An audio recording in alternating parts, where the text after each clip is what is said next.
خبر آپ کو دیں، نگراں وزیر خارجہ جلیل عباس جیلانی کہتے ہیں بھارت صرف جاسوسی نہیں، خطے میں قتل و غارت میں بھی ملوث ہے۔ بھارت کا چہرہ بے نقاب ہو چکا۔ یورپی ممالک سے بھی آوازیں اٹھ رہی ہیں۔ کینیڈا کے وزیر اعظم اور وزیر خارجہ نے بہت سخت احتجاج کیا ہے۔ واقعے کی تحقیقات پر زور دیا جا رہا ہے۔ کالعدم ٹی ٹی پی کی کارروائیوں سے متعلق معاملہ افغان حکومت کے ساتھ اٹھایا ہے۔ آئندہ چند ماہ میں پاکستان میں $40 ارب کی سرمایہ کاری ہوگی۔ پاکستان کی معاشی حالت میں بہتری آئی ہے۔ انتخابات میں تاخیر نہیں ہوگی۔ صاحب کی بھی جو میٹنگز ہو رہی ہیں، میری بھی جو یہاں پہ میٹنگز ہوئی ہیں، تو ان کا ایک بہت ہی ایک اچھا ایک کامیاب میں سمجھتا ہوں کہ طریقے سے یہ ہمارا یو این جنرل اسمبلی کا سیشن جا رہا ہے۔ OIC contact group on Jammu and Kashmir کی بھی میٹنگ تھی۔ شنگھائی کوآپریشن آرگنائزیشن کی بھی وہ منسٹریل میٹنگ تھی۔ پرائم منسٹر صاحب کی بھی آج ملاقات ہوئی ہے اپنا heads of states and government کے ساتھ، اور انہوں نے آج ان کی پرائم منسٹر کی ملاقات جو IMF کی مینیجنگ ڈائریکٹر ہیں ان کے ساتھ بھی ہوئی ہے۔ تو ان کا فائدہ یہ ہوتا ہے کہ آپ ان کو ملاقاتوں میں اپنا پوائنٹ آف ویو پیش کر سکتے ہیں۔ میں یہ سمجھتا ہوں کہ جو پاکستان کی جو اکنامک سچویشن ہے وہ اللہ کے فضل و کرم سے بہت بہتر ہو رہی ہے، اور اس کی ایک بنیادی وجہ یہ ہے کہ ہم نے جو کانسٹیٹیوشن نے مینڈیٹ دیا تھا انٹرم سیٹ اپ کو، اس کے تحت کچھ اقدامات لیے ہیں موجودہ حکومت نے، اور ان اقدامات میں ایک تو سب سے جو امپورٹنٹ چیز یہ ہے کہ وہ جو ٹیکس بیس ہے، ٹیکسیشن بیسڈ پاکستان میں، اس کو بڑھانا۔ حکومت کو احساس ہے کہ جو غریب لوگ ہیں ہمارے ملک کے، ان کو زیادہ ضرورت ہے سبسڈیز کی، تو بے نظیر انکم سپورٹ پروگرام کے تحت اس کی جو اماؤنٹ ہے وہ بڑھا کے 470 بلین روپیز کر دی گئی ہے، جس کا جو ڈائریکٹ فائدہ ہوگا، اور اس کے لیے ایک میکنزم وہ کیا گیا ہے کہ تاکہ وہ صرف ضرورت مند لوگوں تک پہنچے اور اس میں کوئی کرپشن نہ ہو۔ پھر حکومت نے کریک ڈاؤن کیا ہے اسمگلنگ کے اوپر۔ ڈالر کی جو جس طریقے سے ہورڈنگ ہو رہی تھی اور اسمگلنگ ہو رہی تھی، اس کے اوپر کریک ڈاؤن کیا ہے، جس کی وجہ سے آپ نے دیکھا ہوگا کہ روپی اپریشیٹ ہوا ہے ڈالر کے مقابلے میں، اور کافی حد تک 340 پہ چلا گیا تھا، اب 300 سے بھی نیچے آ گیا ہے۔ تو یہ میں سمجھتا ہوں کہ ایک بڑا اچھا ایک قدم تھا۔ ایگریکلچر پروڈکشن ہماری بہت اچھی ہوئی ہے اس سال۔ ویٹ کی بھی بمپر کراپ ہوئی ہے، ہماری جو کاٹن کی کراپ بھی بہت بمپر ہوئی ہے، اور تقریباً باقی جتنی بھی کراپس تھیں بہت اچھی ہوئی ہیں۔ جس کا ایک اور جو اچھا قدم اٹھایا ہے حکومت نے وہ یہ ہے کہ جو ہمارا IT سیکٹر ہے، IT کی ایکسپورٹس جو اس دفعہ ہوئی ہیں تقریباً $2.5 بلین کی، تو ہمارا ٹارگٹ ہے کہ وہ اگلے 4-5 سالوں میں $10 بلین تک لے کے جایا جائے۔ اس کے لیے جو اقدامات کیے ہیں حکومت نے وہ یہ ہے کہ اسپیشل انسٹیٹیوشنز قائم کیے ہیں۔ ایک بیسک انڈیکیٹرز ہیں، اکنامک انڈیکیٹرز، وہ بہت اچھے ہو رہے ہیں۔ جو مثلاً ایک مثال آپ کو یہ دیتا ہوں کہ کنزیومر پرائس انڈیکس جو ایک پیمانہ ہوتا ہے ایک عام روزمرہ کی آپ کی ضروریات کا، اگر وہ مئی میں وہ 38% تھی تو وہ کم ہو کے 27% پہ آ گئی۔ اس کا مطلب یہ ہے کہ جو فوڈ پرائسز تھیں اگر 38% زیادہ تھیں تو وہ آہستہ آہستہ گریجولی کم ہو رہی ہیں، تو جس کی بھی وہ ایک اس کا ہو رہا ہے۔ باقی یہ ہے کہ انفلیشنری پریشر کی ایک بہت بڑی وجہ پیٹرول پرائسز ہیں، ہماری فیول پرائسز ہیں، اور فیول پرائسز کی جو مین وجہ ہے وہ انٹرنیشنل مارکیٹ کے اندر جو پرائسز جو ہوئی ہیں اس کی وجہ سے ہے۔ لیکن صاحب کیا سمجھتے ہیں جو بھارت کے حوالے سے شواہد جو آئے ہیں، کینیڈا میں جو ایک کینیڈین سٹیزن کا قتل ہوا ہے، ہمیں تو اس بات کی کوئی حیرانگی نہیں ہوئی، اس وجہ سے نہیں ہوئی کہ کیونکہ ہمیں معلوم تھا کہ بھارت اس خطے کے اندر نہ صرف ایسپیوناج میں انوالو تھا بلکہ اسیسینیشنز پہ بھی انوالو تھا، اور ہر ایک ملک میں انکلوڈنگ ان پاکستان اور باقی جو خطے کے ممالک ہیں ساؤتھ ایشیا کے، وہاں پہ بھی انوالو تھا۔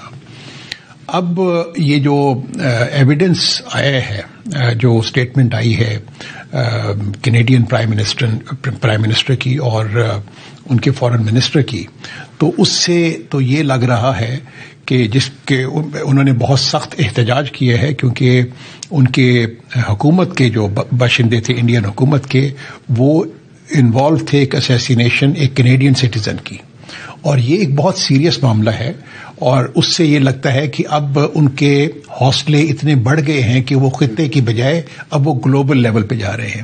تو میں سمجھتا ہوں کہ انہوں نے چہرے کے اوپر جو ایک ماسک لگایا ہوا تھا ہندوستان نے کہ جی ہم بہت بڑی ڈیموکریسی ہیں، تو وہ ایکسپوز بری طریقے سے ہو گئے ہیں، اور اب جو ہے تمام دنیا میں ان کو پتہ چل گیا ہے کہ حقیقت کیا ہے. انہوں نے ساری پاکستان کے اوپر ایک انہوں نے الزام تراشی کی بہت عرصے تک، اور باقی جو خطے کے باقی ممالک ہیں ان کے خلاف بھی وہ اپنا کرتے رہتے تھے پروپیگنڈا، لیکن اب وہ اسی جو ایک اوور کانفیڈنٹ ہو گئے تھے ان کی جو حکومت ہے یا ان کی انٹیلیجنس ایجنسیز ہیں، تو اب ان کو ساری دنیا کو تشویش ہوگی، اور میں سمجھتا ہوں کہ سارے تمام خطے کے ممالک کو بھی تشویش ان میں بہت بڑھ گئی ہوگی. باقی ممالک نے بھی، آسٹریلیا نے بھی اس اسٹیٹمنٹ دی ہے کہ جی اس کی بڑی پراپر طریقے سے ہونی چاہیے اور رسپانسبلٹی فکس کی جانی چاہیے. تو یہ اس کے لیے تو ایک تشویش کی لہر دوڑ گئی ہے پوری دنیا کے اندر. سر، افغانستان کے حوالے سے پاکستان کے بڑے سیکورٹی چیلنجز درپیش ہیں. ہمارا ایک ڈائلاگ چل رہا ہے افغان گورنمنٹ سے، اور آپ بالکل صحیح فرما رہے ہیں کہ دہشت گردی کے واقعات جو ٹی ٹی پی کی طرف سے ہیں افغانستان میں جو بیسڈ ہیں وہ پاکستان میں بہت زیادہ بڑھ گئے ہیں پچھلے کئی ماہ سے، اور ہم نے ان سے افغان گورنمنٹ سے کہا ہے کہ جی وہ اس کے خلاف ایکشن لے. نہ صرف پاکستان بلکہ پوری دنیا کی ایکسپیکٹیشن یہ ہے کہ وہ جتنے بھی دہشت گروپس ہیں انکلوڈنگ ٹی ٹی پی ان کے خلاف کارروائی کریں. سر، امریکہ سے کوئی تعاون چاہ رہے ہیں؟ امریکہ کے ساتھ ہمارا بڑا اچھا ایک ڈائلاگ چل رہا ہے. امریکہ کے ساتھ پچھلے چند برس سے ہمارے جو تعلقات ہیں وہ ایک بہت ہی اچھی سمت میں جا رہے ہیں. ہمارا امریکہ کے ساتھ ایک کاؤنٹر ٹیررزم کا ڈائلاگ بھی ہے. ہمارے ان کے جو ایک ایگریکلچر اس پہ بھی کوآپریشن ہو رہی ہے. ہماری ٹریڈ اینڈ انویسٹمنٹ پہ بھی ہو رہی ہے. ابھی پچھلے کچھ چند ماہ پہلے ہمارا ایک ڈیفینس ڈیلیگیشن بھی آیا تھا. تو وہ تمام جو ایک اسٹرکچرڈ قسم کا ایک ڈائلاگ جو ہے وہ ریوائیو ہو چکا ہوا ہے. اور اس کے علاوہ جو بے شمار کانگریشنل وزٹس ہوئے ہیں امریکہ کی طرف پاکستان میں، اور مجھے امید ہے کہ آنے والے دنوں میں مزید ہمارے تعلقات میں اور مزید اضافہ ہوگا. سر، امریکہ پاکستان میں انتخابات ہوتے دیکھنا چاہ رہے ہیں، بر وقت انتخابات، کیا چیلنج ہے اور کتنے آپ ہوپ فل ہیں کہ جو ایک مشن اس نگران حکومت کو دیا گیا ہے وہ؟ مجھے تو کوئی اس میں شک و شبہ والی بات نہیں ہے کہ الیکشن اپنے مقررہ وقت پہ ہوں گے. اور اگر آپ میرے سے پوچھیں کہ مقررہ وقت کیا ہے تو وہ میں یہ کہوں گا کہ اس کی تیاری ہو رہی ہے.